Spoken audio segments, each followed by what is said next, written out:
Howdy folks, welcome back to my World of Tanks replays with the mighty Jingles, and a little compilation of some really good T-50-2 games I've had on the live server recently. Ooh, yeah, getting your track shot by a Tiger P is the game's way of telling you to be somewhere else. And yeah, there's me totally not looking where I'm going and getting both of my tracks blown off. Luckily, at 7.4 repair kits, repair both of your tracks. Otherwise I'd have been screwed. So, Lorraine's going for the IS-3, and I go to back him up. And then I change my mind very quickly when I see what else is coming around that corner. There's no way me and Lorraine are going to deal with that lot. So I need all ass and get out of here.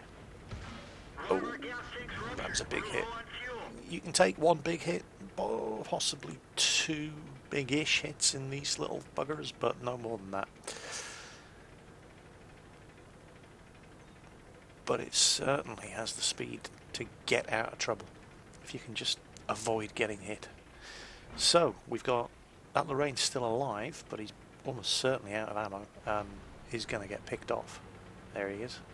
So we've got a KV-4, an IS-3 and a Tiger 2, and there's an IS and a T-28 holding them at bay. Well, the T-28 is a good strong defensive tank.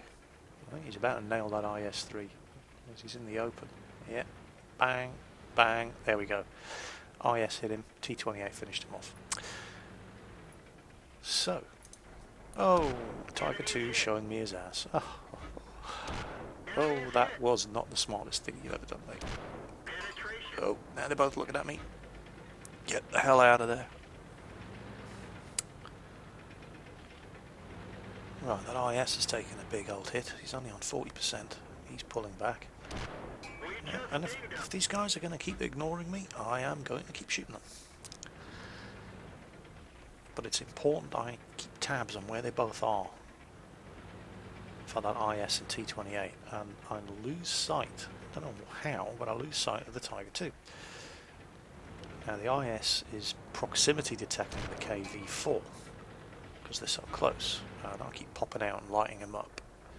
But where's that? Whoa, pointing his gun at me, back off. But where's that goddamn Tiger 2? The IS is on his last legs. He's not going to survive another hit. The T-28's taking a beating as well. There's the KV-4. Ah, there's the Tiger 2. T-28 takes another hit. Something's got to change here. Right, the KV-4's dead. The Tiger 2's going for it. He's killed the IS. He's going for the T-28. Okay. The T-28 is not going to outmaneuver a Tiger 2. But you're damn right I can.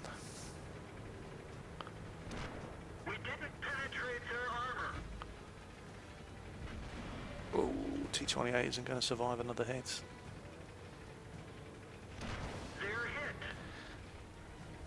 And this is what... I mean, you don't do a lot of damage with this gun. You do like about 100 on average. But it fires so quickly. It's the same 57mm as this 4 as on the T-34, and boom, there you go. And it was all for nothing. T-28 gets killed by T-34 85 anyway. Yeah. Next. Okay, here we have a completely different kind of T-50-2 video. It's actual scouting. Just note this, right? That's a Tiger at just under 600 meters range.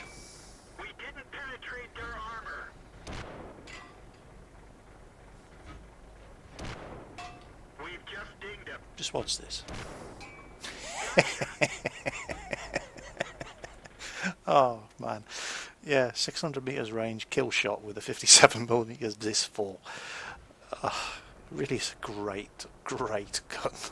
I mean, that is totally not what the gun's for, right? but when that happens, oh man. Anyway, yeah. So comedy moment aside, scouting. There are far too many people who play this game and they get their tier 5 light scouts and they just charge forward at the beginning of the game, light up half the enemy team, die, collect a scout medal, and then play with a different tank.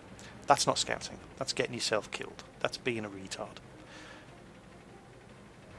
Scouting is lighting up enemy tanks and keeping them lit up while your team kills them, preferably without being detected. Now the Chaffee is very, very good at the without being detected part. The T-50-2, not so good at the stealthy bit, but it's very, very good at the not being hit bit. So what I'm doing here, this is a proximity. Oh shit, guys, kill him, guys, please, come on, Jesus, whew, that was close. Yeah, you definitely live a much riskier lifestyle in the T-50-2. What I'm doing here is proximity detecting. There we go. That's why I'm sitting on this corner. I'm keeping these guys lit up without getting a direct line of sight to them, so that our team behind me can kill the buggers. If you're within 50 meters of an enemy tank, even if you don't have a direct line of sight or line of fire to him, he appears on your minimap. The problem is, you also appear on his minimap.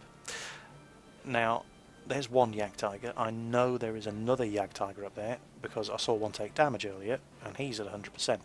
So, under normal circumstances, I might have taken the risk of popping out and trying to flank fire this T-32. But until I know where that other Jagdtiger is, I'm not going to take that risk. So, I figure I've done about all I can here. And if you look at the map, the entire northwestern side is completely deserted. I think I have the same idea at roughly there we go, yeah, IS3 says T50 move to the middle and then get arty, and I'm pretty much coming to that conclusion myself at the same time. So taking a bit of a chance here, because they could kill me as I come down off the hill, but no, I get away with it. And I'm going to do exactly that. Going to need to watch out for that Jagdtiger though.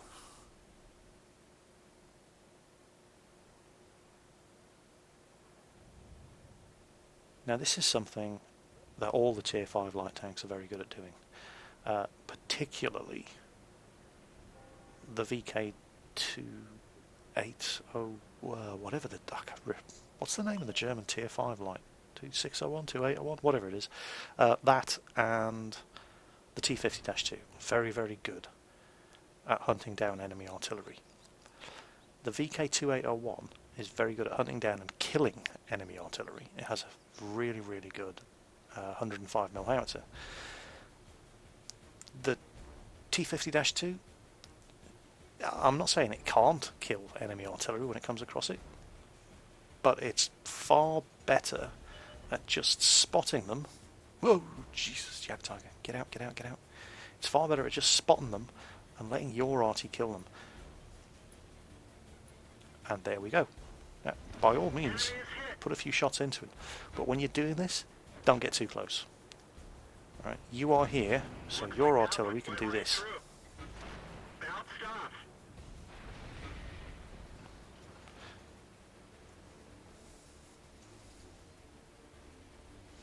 One down, 2 to go.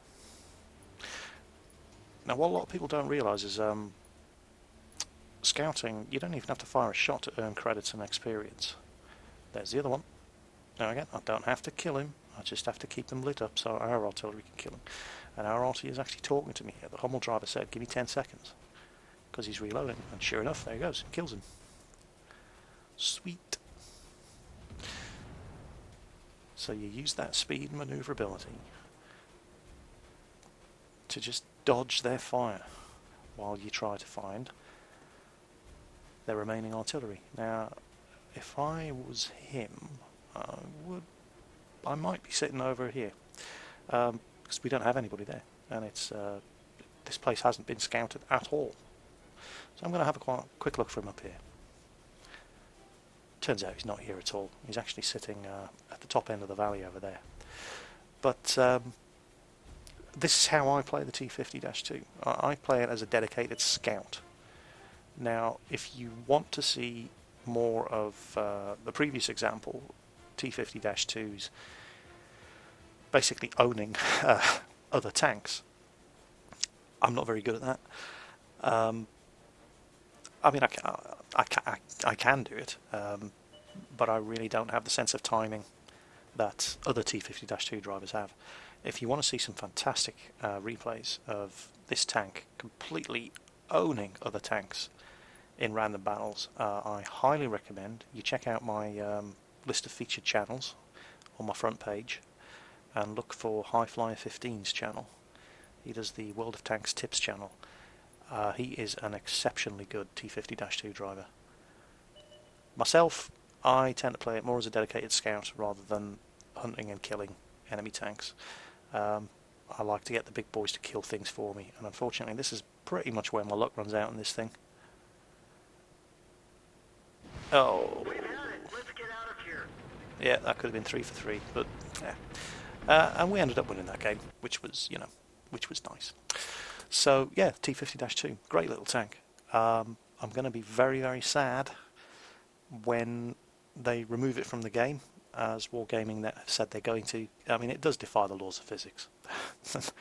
no argument from me there.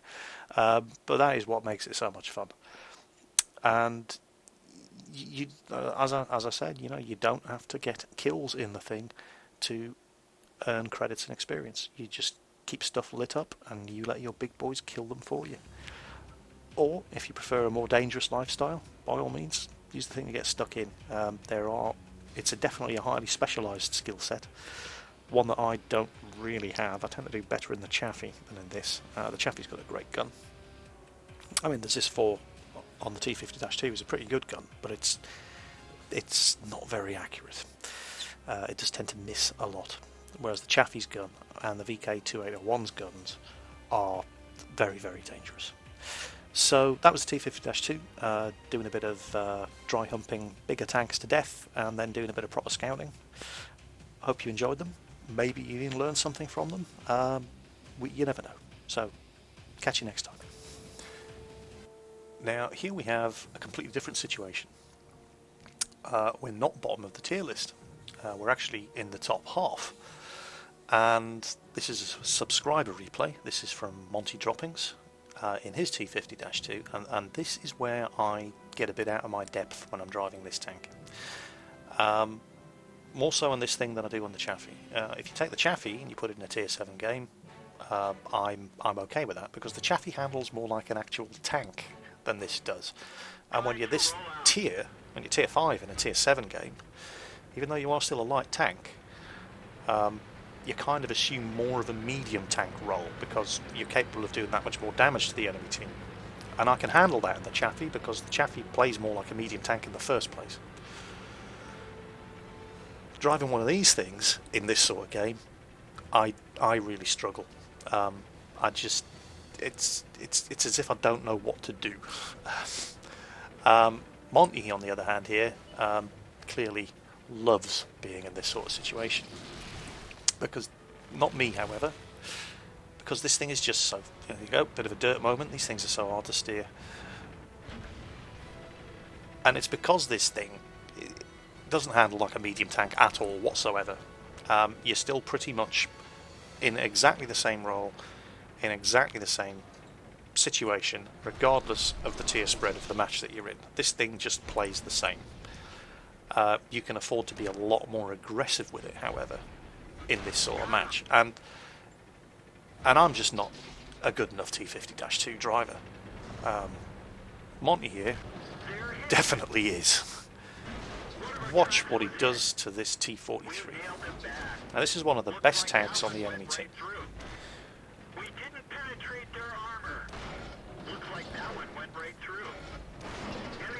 Now at some point the T-43 driver is going to realise that he can actually turn his turret as well as his hull.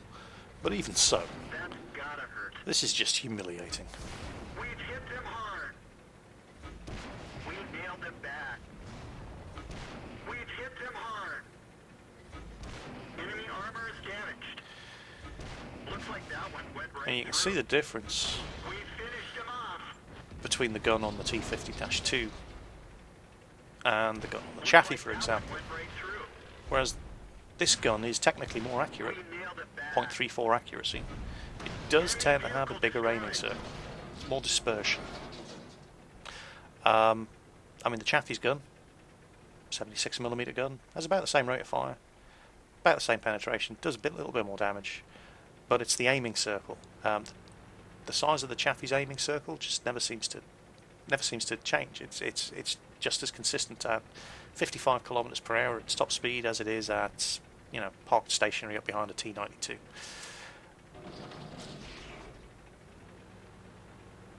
Whereas this gun has a bigger aiming reticle, but deviates less within that aiming reticle. So they're kind of comparable.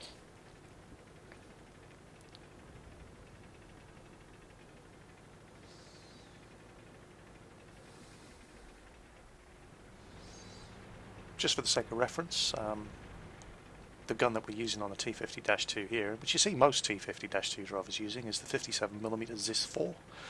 It's exactly the same gun that you get on the T-34 Tier 5 medium tank. Great rate of fire, good penetration, lowish damage, but it's a really, really good gun. Now what Monty's doing here, he's basically popping around the other flank to see who he can mess around with.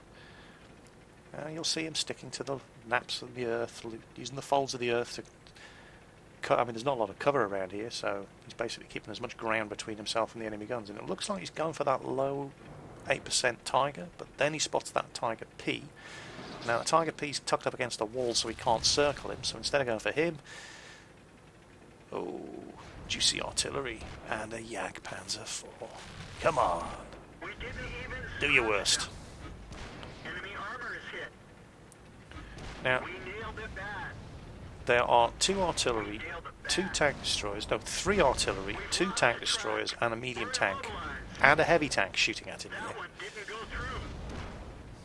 through. We didn't even scratch them. And he still manages to kill this Jagdpanzer 4 and do some serious damage to this Hummel We've hit them hard. We're dead for. Everyone before he get out. finally gets finished off by what was actually a lucky shot from that Hetzer, because he's using the howitzer. But that was a hell of a game, and the sort of situation that I just am not very good at. I'm just not that good a T-50-2 driver. Monty, on the other hand, clearly loves it, and he's a natural. He could do well in any sort of circumstance that you find yourself in on this tank. Whereas myself, my comfort zone in this thing is definitely right at the bottom of the food chain. You put me in a tier 9 or 10 match in the T-50-2 and I'm perfectly happy. You put me in a tier 7 or 8 game and I tend to struggle a little. And that's just because I'm not as good a driver as this guy is.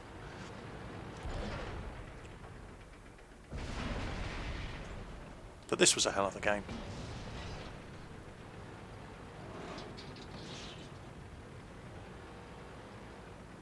I think the key word when you're driving a T-50-2 is you have to be fearless. Yeah, I think that's a good description for the ideal T-50-2 driver. You have to be completely and utterly without fear. And Bonty certainly was in this game. And when it pays off big, as you're going to see from the results. So I do love this tank. It's so much fun to play. Is it my favourite tier 5 light tank? Well, I've only played 2, this and the Chaffee. And I wouldn't like to have to call between the 2 of them. They're both great. But you can't really compare them. It's like comparing apples and oranges. They're both tier 5 light tanks, but they're completely different. The only thing they have in common is that they're light tanks and they're tier 5. Beyond that, it's like chalk and cheese. They're just so different. And I do like that diversity. But I feel that to get the most out of the T-50-2, you have to do more than play it 3 times a week.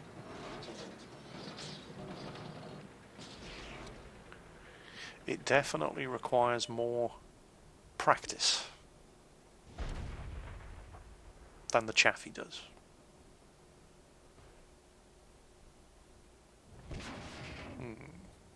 Yeah, I'm going to have to explain what I mean by that a little more. Otherwise, there's going to be all sorts of angry comments.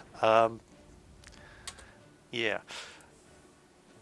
Any idiot can jump into a scout tank, zoom across the map, drive into the enemy team's spawn point, detect all the enemies in the spawn, and then die. That doesn't require any kind of special skill or knowledge of the game to achieve that. Any moron can do that, and lots of morons do that. The T-50-2 is, and the 2801, because it can also do 72 kph, are very, very good at doing that. Certainly better than the Chaffee is, because the Chaffee can only do 55 kph. And I find that for that reason, it kind of encourages laziness in T-50-2 drivers, because they can get a scout medal and some cash and some experience just by, playing stupidly. With the Chaffee, you don't have the speed to do that. You're not nearly as successful using that kind of retarded tactics as you can be in this machine. And that encourages laziness, I think, in T-50-2 drivers, which is just such a waste, because you can do so much more in this machine. Now, Chaffee drivers tend to have to. They're forced by their lower top speed to play better. But if you get a T-50-2 driver who uses the same level of tactics and coordination that you have to use to do any good in a Chaffee, for example, that T-50-2 driver is going to be superb. And in order to get that level of skill, we'll call it skill, in one of these machines, you can't just play it 3 times a week. You have to have driving a scout tank in your blood to do really well in a T-50-2, because it is harder, I believe, to do well in a T-50-2 than it is in a Chaffee, because it encourages the speed and manoeuvrability of the thing, encourages sloppy gameplay, and it's easy to just settle for sloppy gameplay in one of these, whereas sloppy gameplay in a Chaffee you won't get away with, because it's just not fast enough and it's a bigger target and it's easier to hit. But if you can get past being a sloppy T-50-2 driver, and I try, but I'm just not good enough yet because I don't play it enough. But if you can, it's like anything, practice makes perfect, and it's about knowing the maps, it's about planning your route, it's about knowing which tanks are on the enemy team, it's about predicting where those tanks are likely to go, perhaps waiting for your tanks to engage those enemy tanks to give you a better picture of the battlefield so you can plot the route that is the fastest and safest route to get you behind the enemy lines, where you can find their artillery and kill their artillery without getting killed yourself, and then get out and cause more havoc. Generally speaking, a Chaffee driver has to do that every time, or they die, because they're not fast enough. A T-50-2 driver usually doesn't have to take all of that into account, and can get away with being sloppy and just charging right across the middle of the battlefield. But when you get a T-50-2 driver who does appreciate just what the tank can do if it's driven properly, that driver then becomes a hell of a threat on the battlefield. More so, I feel, than a Chaffee driver, purely because they're so much faster and so much more agile. So, your opinions may vary, and I dare say we're going to get a lot of angry comments in response to this one, but that's just how I feel about the machines. I'm just not that good at driving it yet. I really do need to play it more. I drive mine about 3 times a week, if that, because I just have so many other things to do. And it deserves to be driven more. It's a fantastic little machine. And if you can afford to put the time and effort into it, you will get amazing results with it.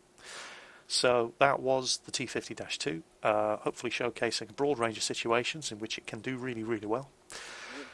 And thank you to Monty for the final clip in the replay series there, and I'll catch you next time.